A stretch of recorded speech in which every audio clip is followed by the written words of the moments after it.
ॐ नमो भगवते वासुदेवाय। ॐ श्रीकृष्णाय परब्रह्मणे नमः। अथ श्रीमन्नारायणीयं 20तमं दशकं ऋषभयोगेश्वरचरितवर्णनम्। प्रियव्रतस्य प्रियपुत्रभूतात् आग्निध्रराजादुदितो हि नाभिः। त्वां दृष्टवानिष्टदमिष्टिमध्ये तवैव तुष्ट्यै कृतयज्ञकर्मा। अभिष्टुतस्तत्र मुनीश्वरैस्त्वं राज्ञस्वतुल्यं सुतमध्यमानः। स्वयं जनिष्येऽहमिति ब्रुवानः तिरोदधाबर्हिषि विश्वमूर्ते। नाभिप्रियायामथ मेरुदेव्यां त्वमंशतो भूत् वृषभाभिधानः। अलोकसामान्यगुणप्रभावप्रभाविताशेष जनप्रमोदः। त्वयि त्रिलोकीभृतिराज्यभारं निधाय नाभिः सह मेरुदेव्या तपोवनं प्राप्य भवन्निषेवी गतः किलानन्दपदं पदन्ते।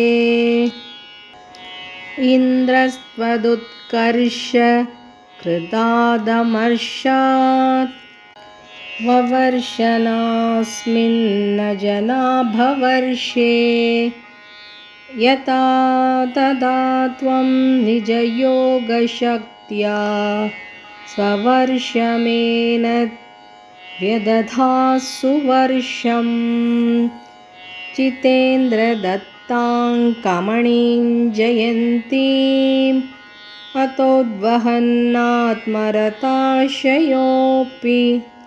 अजीजनस्तत्र शतन्तनूजान् येषां क्षितीशो भरदोग्रजन्मा।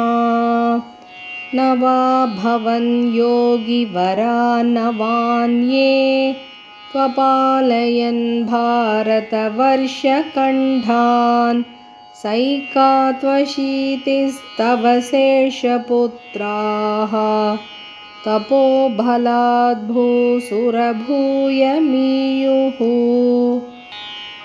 उक्त्वा सुतेभ्योऽथ मुनीन्द्रमध्ये विरक्तिभक्त्यन्वितमुक्तिमार्गम्। स्वयं गतः पारमहंस्यवृत्तिम् अधाजडोन्मत्तपिशाचचर्याम्। परात्मभूतोऽपि परोपदेशं कुर्वन् भवान् सर्वनिरस्यमानः। विहारहीनो विचचारकृत्स्नां महीमहीनात्मरसाभिलीनः।